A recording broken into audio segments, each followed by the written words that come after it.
ये है दिल्ली दर्पण।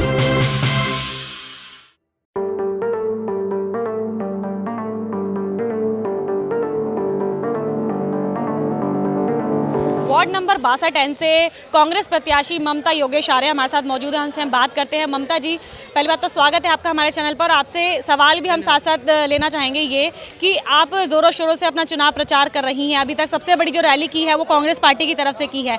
ऐसे में आपको चुनाव प्रचार के अंदर जो दिखाई दे रहा है उससे आपको क्या लग रहा है कि जीत होगी या नहीं होगी? देखिए, जीत का तो ये है कि जिस दिन रिजल्ट आ जाता है उसी दिन पता चलता है, लेकिन जो समर्थन हमें मिल रहा है उससे हमें पूरा यकीन है कि जीत हमारी ही होगी। हाँ जी। अच्छा, एक चीज़ हम जानना चाहेंगे, अभी आप तीनों ही प्रत्याशियों को देख रहे होंगे, कांग्रेस से आप हैं, बीजेपी और आम आदमी पार्टी के भी जो प्रत्याशी है सभी को आप अच्छे से जानते होंगे। आपको कौन लगता है जो आपका प्रतिद्वंदी सबसे बड़ा इस वक्त आपको नज़र आ रहा है? कोई नहीं।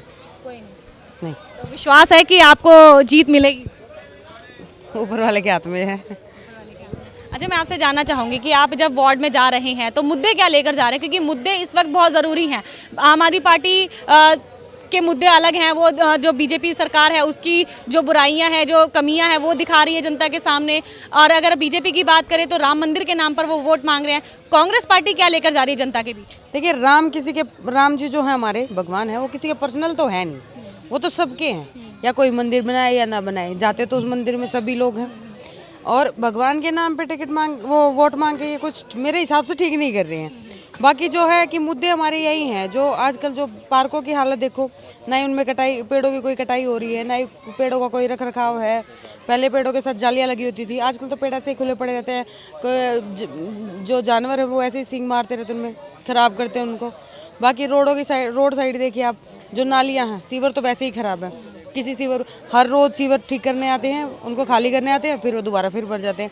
उसके बाद जो होगी मेन रोड की जो बात है, उसके साइड में जो नालियाँ लगी होती है वो इसलिए होती है ताकि सीवर भर जाए या कहीं बारिश आ जाए तो पानी उनमें से चला जाए। उनकी हालत बिल्कुल खस्ता है। इलेक्शन के टाइम पे इनको साफ़ सफाई भी नज़र आ जाती है। एक आधा कोई रोड जिसकी हालत बिल्कुल ही ऐसी है कि जिस पर धरना देने वाला है, वो ये ठीक भी कर देते हैं, रिपेयर होता है इनसे। और जो कांग्रेस के टाइम में जो चीज़ें थी वो तो ये रिपेयर भी नहीं कर सकते, वैसी बनाना तो बहुत दूर की बात है। इन्होंने अपने जो मोहल्ले क्लिनिक खोल रखे हैं, आप उनकी हालत देख लीजिए। मेरे ख्याल से तो पेट दर्द या सर दर्द के अलावा कोई दवाई मिलती नहीं। जो इन्होंने टेस्टों के वादे किए थे, इतने बड़े बड़े टेस्ट हमारे मोहल्ले क्लिनिक में कुछ नहीं हो रहा है। ये बस वोट मांगने के टाइम पे इनको सब कुछ याद आता।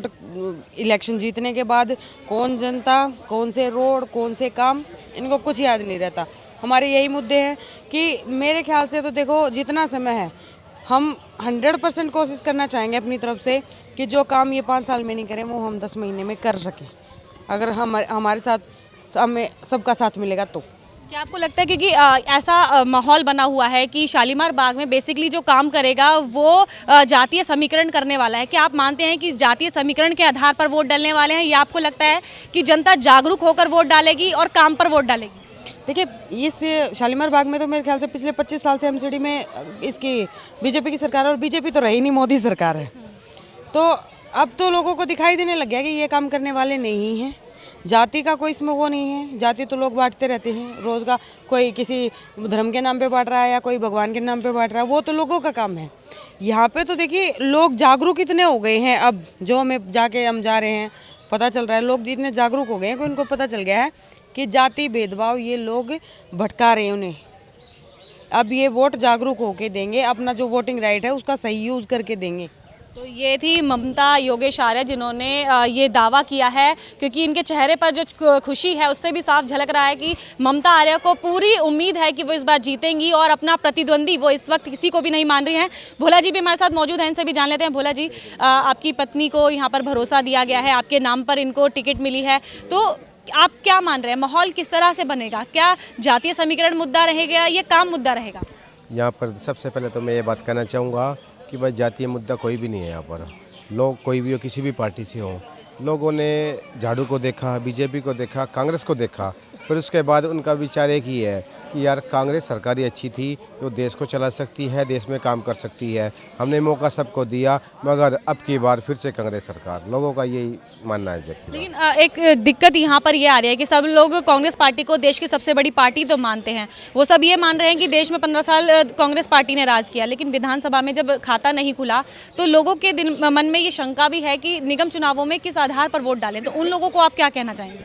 देखो जी, रही बात कि भाई खाता नहीं खुला, हर एक इंसान के साथ, हर एक पार्टी के साथ समय सारा एक जैसा नहीं रहता है। उतार चढ़ाव जीवन का एक हिस्सा है। आप रिसेंटली देख लीजिए पंजाब के अंदर जो आपने बात कही कि भाई खाता नहीं खुला कि लोग कैसे वोट डालेंगे, ताज़ा उदाहरण हम आपको पंजाब का देने जा रहे हैं, जहां पर जनता ने उनके खातों को बंद करके कांग्रेस के खातों की झड़ी लगा दी है कि भाई कांग्रेस की सारी सीटों पर विजय हुई है। और हमें पूरा यकीन है कि आने वाले उपचुनाव 28 तारीख को कांग्रेस पार्टी जीतेगी सारे इलेक्शन दिल्ली के अंदर, और फिर दोबारा से कांग्रेस की लहर स्टार्ट हो जाएगी। भोला जी, आपने कहा है कि कांग्रेस की लहर जैसे पंजाब में लगी है वैसे दिल्ली में भी अब लगनी शुरू हो जाएगी और जनता जागरूक हो रही है। लेकिन हम आपसे सवाल करना चाहेंगे, ममता जी ने बोला कि वो अपना किसी को भी प्रतिद्वंदी यहाँ पर नहीं मान रही हैं, पर हम आपसे जानना चाहेंगे कि आपको लगता है कि ममता जी का कोई प्रतिद्वंदी हो सकता है? अगर हो सकता है तो कौन सी पार्टी से?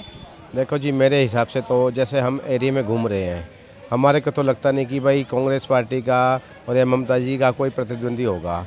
चारों तरफ लोग जाते हैं कि बात कहते हैं जी अब की बार कांग्रेस सरकार, अब की बार कांग्रेस सरकार, तो उससे हमें साफ साफ दिखाई दे रहा है। तो हमारे साथ तो कोई लड़ फाइट में है ही नहीं, तो हम किसको अपना प्रतिद्वंदी माने? हम तो क्लियर हैं जी, बिल्कुल क्लियर है। अगर जीतती है ममता जी तो कौन से ऐसे 5 काम होंगे जो आपको लगता है इलाके में कराने बहुत ज़रूरी हैं और उस पर सबसे पहले अमल होगा, काम होगा? देखो जी, सबसे पहले तो जो ये साफ़ सफाई का मुद्दा है कि चारों तरफ गंदगी, और दूसरा जो निगम कर्मचारी हमारे भाई हैं जिन्होंने कोरोना काल में अपनी जान की परवाह न करते हुए लोगों की सेवा की है, उनकी सफाई की है, सबसे पहले तो मैं उनको सैल्यूट करता हूं कि जी इतने बुरे वक्त में देश की सेवा की, लोगों की सेवा की। उनकी सैलरी की समस्या कभी भी नहीं आई। दोबारा से शीला जी ने 15 साल राज किया, उनके समय में कभी भी किसी को भी सैलरी क्या काम की किसी भी तरह की समस्या नहीं हुई है उनको। और जो ये नालियां हैं और जो पब्लिक टॉयलेट हैं उनमें जहाँ भी चले जाओ अब गंदगी है, उनकी तरफ कोई ध्यान नहीं देता है।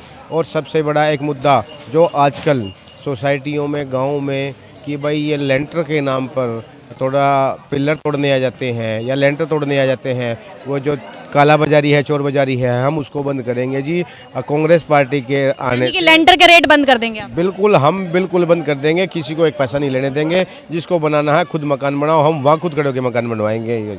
तो ये थे भोला जी, ममता योगेश आर्या के पति हैं और इन्हीं के जो नाम है, इन्हीं का जो काम है, उसकी वजह से ममता योगेश आर्या को यहाँ से टिकट मिली है। ऐसे में अब देखना ये होगा, क्योंकि दावा कर रहे हैं जीत का, तो देखना ये होगा कि जीत होती है तो किस तरह से होती है और कितने मार्जिन से होती है। ऐसी तमाम खबरों के लिए बने रहे हमारे साथ। कैमरामैन योगेंद्र कुमार के साथ मैं डिम्पल भारद्वाज, दिल्ली दर्पण टीवी।